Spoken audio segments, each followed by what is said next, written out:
3000 साल से फुल आरक्षण में 100% आरक्षण में रह चुके हैं। हम लोग अभी 77 साल से क्यों आरक्षण में आ रहे हैं? इतने में इन लोग को अभी यूजीसी कानून थोड़ा सा क्या आ गया? इसमें क्या कहना, देखिए एक मिनट सही या कुल मिला के 80 साल से लगातार आरक्षण ले रहे हैं, तब भी आगे नहीं बढ़ पा रहे। इसमें मेरी गलती नहीं, इसमें स्वयं इनकी गलती है। राम मंदिर बना है और डंकी की चोट पे कह रहा हूँ कि राम मंदिर बना है, जिस कारण मैं हमेशा मेरे आने वाला पीढ़ी वोट देगा। एक यूजीसी के लिए हम विरोध कर रहे हैं, कभी आरक्षण के लिए विरोध नहीं किए होंगे। जो यूजीसी ये रूल लाई है वो तो कहीं ना 118% डिस्क्रिमिनेशन पढ़ने के बाद ही लाई है। नमस्कार दोस्तों, अभी मैं सीएमपी कॉलेज के ग्राउंड में हूँ। मेरे साथ काफ़ी छात्र हैं और सबसे बड़ा मसला बना हुआ है यूजीसी। तो काफ़ी छात्र इसके समर्थन में हैं, कुछ विरोध भी कर रहे हैं और यहाँ पे काफ़ी लोग हैं। इसमें कुछ मुझे लगता है समर्थन भी करेंगे, कुछ विरोध भी करेंगे। तो हैं कोई समर्थन वाले कितने हैं इसमें जो यूजीसी के समर्थन पक्ष में हैं? आप पक्ष में, कोई आप पक्ष में हैं? किसी को कोई यूजीसी से एतराज़ पहले क्लियर कर दीजिए। बिल्कुल एतराज़ नहीं है किसी को। अच्छा ये बता दीजिए, एतराज़ नहीं है चलिए मान लेते हैं, किसी को जो यूजीसी का गाइडलाइन है कुछ लगता है कि इसमें कुछ न कुछ कमी रह गई है, जातिवादता देखा जा रहा है इसमें, ऐसा कुछ कोई आपत्ति हो, कोई ऐसा व्यक्ति हो इसमें? बैठिए आप लोग और जिनको कुछ बोलना है आप लोग टिप्पणी करिए। यूजीसी पे हम बात कर रहे हैं। बिल्कुल जो पक्ष में है, जो तो ये कैमरा साइड है भैया, इधर आ जाइए। कैमरा इधर आओ। बनाई जाएगी, सत्ता उछाली जाएगी। जो करना है बिल्कुल करिए। जो पक्ष में है वो बताइए क्यों पक्ष में है, और जो विपक्षी हैं वो भी बताइए कि हमें कहाँ से प्रॉब्लम है। ठीक है, तो सबसे पहले अभी यहाँ कौन बोलना चाहेगा? शुरुआत कहाँ से करें? भैया आप बताइए, आप पक्ष में हैं विपक्ष में हैं? पक्ष में भैया। क्यों विपक्ष में है? आपको क्यों लगता है कि ये सही नहीं है? सही इसलिए नहीं है क्योंकि हमारे जो सवर्ण हैं, जनरल कैटेगरी के लोग हैं, उनको डायरेक्ट निकाला जा रहा है। कल की डेट में उनके साथ अगर गलत किया गया, कुछ हुआ तो कौन साथ खड़ा रहेगा?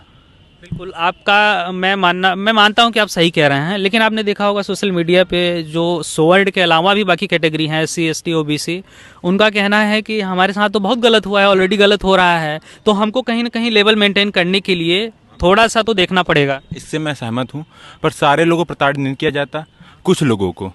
बिल्कुल, और कुछ के बिना पे ऐसा कानून ला भी नहीं सकते। नहीं, हाँ यही बात कहना है ना।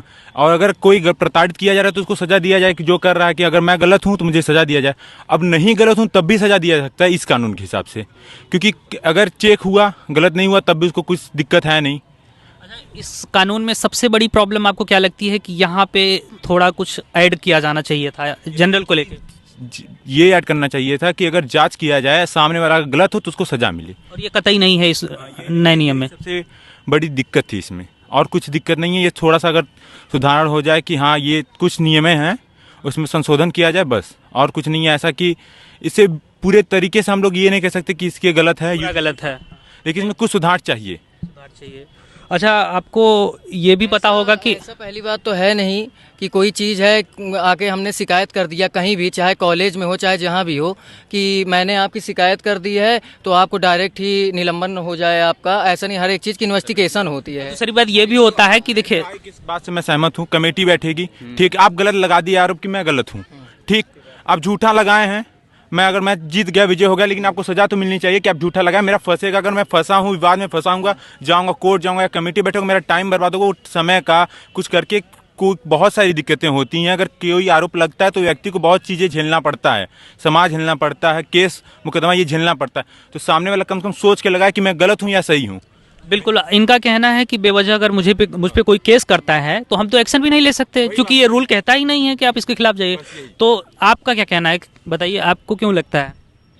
पहली बात तो हर एक चीज़ की इन्वेस्टिगेशन होगी, और अगर मान लीजिए कि आपके ऊपर कोई इल्ज़ाम आके लगा रहा है कि आपने हमारे साथ ऐसा किया है, तो पहली बात तो हर एक चीज़ में देखिए इन सब चीज़ों में दिक्कत तो होती है, खैर, लेकिन किसी के सींग तो निकली नहीं हुई है कि हम जाके नहीं भाई ये जनरल कैटेगरी का है, जाके प्रॉक्टर ऑफिस में जाके इसकी शिकायत कर दिए हैं। कुछ साल पहले 2018 में ST SC एक्ट लाया गया था, उसका गलत दुरुपयोग हुआ है, ये मानते हैं। उसका कहीं ना कहीं प्लस फायदा भी रहा है ना। जब 50% से अधिकतर गलत इस्तेमाल किया गया, तो अगर वहाँ गलती हो सकती है तो गलत यहाँ भी हो सकता है। देखिए जो भी बातें हैं, जैसा कि आपने कहा 50%, मुझे लगता है इतने केसेस नहीं होंगे। हर चीज़ों में कुछ अपवाद होती हैं, 2-4% कह सकते हैं कि फर्जी जो केसेस होते हैं, लेकिन 50% नहीं कह सकते हैं। कोई भी ऐसे जाके फर्जी मुकदमा करता नहीं है। मानता हूँ हर एक चीज़ में ऐसा कुछ होता है, लेकिन किसी की पहली बात तो ऐसा है नहीं कि कोई जाके SC/ST कर रहा है। उसका भी कानून है कि अगर वो चीज़ अगर नहीं पाई जाती है तो जो SC/ST लगा रहा है उसके ऊपर भी कार्रवाई होती है। वही चीज उसमें होगा, लेकिन हाँ, लेकिन यूजीसी में क्या है ना, बिल्कुल यूजीसी में है कि अगर कमेटी बैठा है उसमें सब समाज के एक लोग रहेंगे, जहाँ समर्थन ज्यादा होगा तभी केस होगा, समर्थन नहीं रहेगा तो केस नहीं होगा।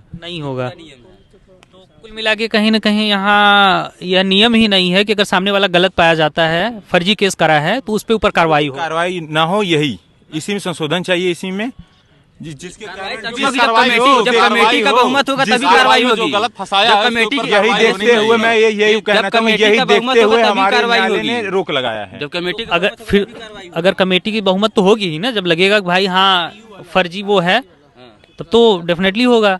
तो यहाँ पे जो भी अब आप जानते होंगे यूनिवर्सिटियों में प्रोफेसर चाहे प्रॉक्टर चाहे जो हों 80% उच्च कास्ट के लोग हैं, ठीक है। तो अच्छे सबने कास्ट को बचाना ही चाहेंगे पहली बात तो, ठीक है। तो हम मसला यही है, आप बहुत सही बोल रहे हैं। चलिए मान लेते हैं कि ऊपर प्रोफेसर जो लोग हैं 80% वो हैं, ठीक है। तो जो कमेटी में 80% जो कौन कौन है कमेटी में, बताइए कौन कौन अपर कास्ट के, ठीक है। अब मान लीजिए, अरे भाई कमेटी अपर कास्ट लिखा है इसमें पहले यूजीसी का गाइडलाइन पढ़ के आए, कमेटी में लिखा नहीं कि अपर कास्ट के लोग रहेंगे, ऐसा लिखा ही नहीं। जिसे फिलहाल इनका कहना है वो आने का वही लोग रहेंगे, ये बता रहे हैं, आप बताइए। इनका कहना है कि 80% लोग विश्वविद्यालय में हर जगह उच्च कास्ट के लोग हैं। कास्ट के हैं, ठीक। आपका प्रधानमंत्री किस कास्ट का, हमको ये बता दीजिए। ओबीसी। आपका राष्ट्रपति किस कास्ट का है?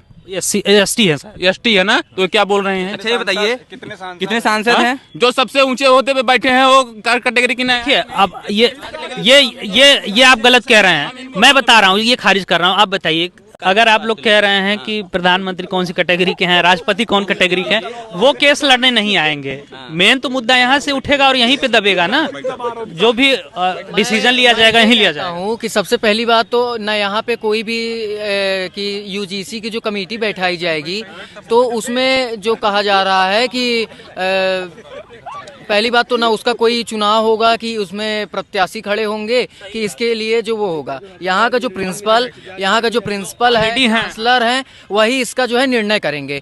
और ये जो चांसलर और प्रिंसिपल हैं, यहाँ पे बता दीजिए आप जो है अगर जान रहे हैं कि किस विश्वविद्यालय में, एक विश्वविद्यालय का नाम आप बता दीजिए मुझे जहाँ पे चांसलर प्रिंसिपल जो है SC कास्ट का है या फिर OBC कास्ट का है। ये बताइए, मैं साफ कहना चाहता हूँ, ये हमारी गलती है, ये जनरल हमारी गलती है कि हमारे आने वाली पीढ़ियों की गलती है या फिर हमारे पूर्वजों की गलती है, आपके साथ नहीं पहुंचा हमारा देश। मैं अभी बारी बारी से 1 मिनट जवाब देना चाहता हूं। एक बार इनको बोल अभी हाल में 26 जनवरी आया है, हाँ ठीक, संविधान उस दिन लागू हुआ था, कितने वर्ष हो गए? वो तो 77वां के कौन सा हो गए, ठीक हो गए। रिजर्वेशन आ रहा है, कौन रोक रहा है? आप भी अगर काबिल हैं तो आप जाइए बैठिए, ऐसा तो नहीं है कि किसी को रोका जा रहा है, ऐसा तो है नहीं कि रोका जा रहा है। आप जैसा कि कह रहे हैं, अभी हम लोग क्यों 77 साल से आरक्षण पा रहे हैं, आपको अच्छे से पता है।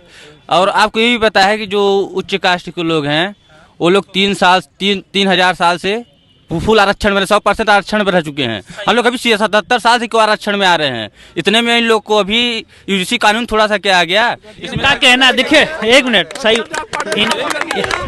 या कुल मिला के देखिए, सुनिए, कुल मिला के इनका कहना है कि मेरे साथ तो कई हजारों से शोषण होता आ रहा है, अभी एक पहला कानून आपके खिलाफ आया है, तो आप क्यों? आप वर्तमान देखेंगे ना, हाँ, भूत को भी देखेंगे, ऐसा नहीं कि भूत को हम ये कर दें कि अनदेखा कर दें, भूत को भी देखना जरूरी है। कानून जो यूजीसी ये रूल लाई है वो तो कहीं ना 118% डिस्क्रिमिनेशन बढ़ने के बाद ही लाई है। देखेंगे, अनदेखा नहीं कर सकते, वर्तमान को भी देखना पड़ेगा और भविष्य आगे जो चल के आएगा भविष्य उसको भी देखना पड़ेगा। तो अगर ऐसा ये कमेंट आएगा कि हमारे यूनिवर्सिटी में ओबी जनरल कास्ट के लोग हैं, OBC कास्ट के लोग कम हैं, ST कास्ट कम लोग हैं, तो ये हमारी गलती नहीं है।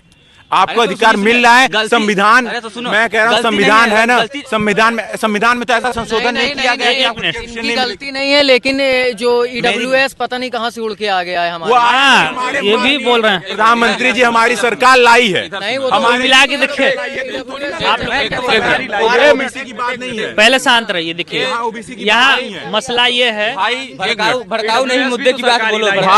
भाई बोल रहे हैं EWS उड़ के एक मिनट भाई बोल रहे हैं ईडब्ल्यू एक बात, विरोध भैया बोले हैं अभी पीछे से कि विरोध उन्हीं का हो रहा है। विरोध सरकार का नहीं हो रहा है, विरोध हो रहा है यूजीसी का। तो ये गलत फहमी, कोई भी पार्टी हो हटा दे कि विरोधी हमारी सरकार से हो रही है। बीजेपी से विरोध नहीं हो रहा है, बाकी विरोध हो रहा है तो यूजीसी का हो रहा है और ना कि मोदी जी का हो रहा है। ठीक, मोदी जी हमारे प्रधानमंत्री हैं और मैं हो रहा है बहुत सरकार में भी हमारी एक मिनट छात्र बहुत लोगों का देखिए, आप नो डाउट आप नहीं कर रहे हैं। बहुत लोग कह रहे हैं कि जब EWS से ऐसा आया तो भगवान हो गए मोदी जी, लेकिन अभी जब ये बहुत लोग कह रहे हैं, वो मीडिया कह रही है, लोग कह रहे हैं, वो चंद लोग कह रहे हैं कि भगवान हो गए। हम कह रहे हैं हमारे प्रधानमंत्री हैं। आने वाले समय में भी हमारी बीजेपी सरकार आएगी। मैं कहाँ कह रहा हूँ, यही लोग हैं जब राम को लाए थे तो सब एकदम अच्छे से समर्थन में थे। आज जब यूजीसी को लागू कर दी वही लोग तो आज खिलाफ तेली बोला जा रहा है प्रधानमंत्री को। ये शब्द है। हाँ ठीक,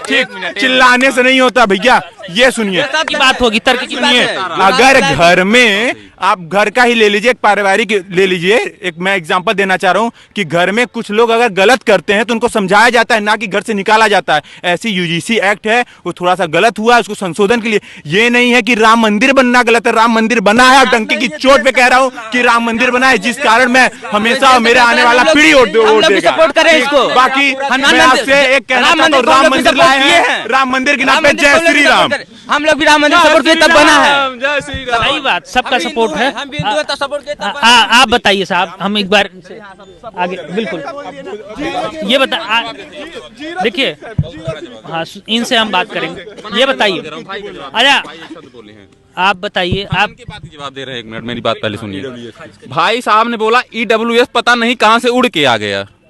ये कैसे आएगा भाई? भाई साहब ने बोला, उड़ के नहीं भाई बोला साहब भाई, का शब्द। वो नियम लागू, वो एक नियम मिनट मेरी बात सुनिए। भाई साहब ने बोला उड़ के आ गया। ठीक, हमको ये बता दीजिए जो आरक्षण लेके आए हैं वो उड़ के नहीं आया है भैया उड़ के नहीं आया है। अभी एक यूजीसी के लिए हम विरोध कर रहे हैं, कभी आरक्षण के लिए विरोध नहीं किए होंगे। और जो सच्चाई है, 80 साल से लगातार आरक्षण ले रहे हैं, तब भी आगे नहीं बढ़ पा रहे। इसमें मेरी गलती नहीं, इसमें स्वयं इनकी गलती है। हाँ सुनिए, इसमें मेरी गलती नहीं, इसमें स्वयं इनकी गलती है।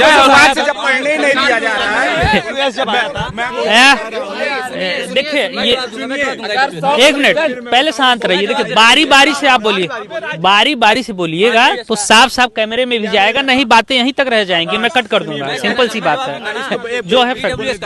हाँ EWS लागू हुआ तो क्योंकि दलित कास्ट के लोग इतना जागरूक, इतना यूनिटी में नहीं है कि वो कुछ इतना पढ़ पाए कि EWS लागू हुआ उसका क्या फायदा है, क्या घाटा है हम लोगों को। ठीक है, तो इसलिए हम लोग विरोध नहीं कर पाए क्योंकि हम लोग में यूनिटी नहीं है दलित में। और अब UGC लागू हुआ क्योंकि लोगों में यूनिटी है, इसलिए अच्छे से विरोध कर पाए।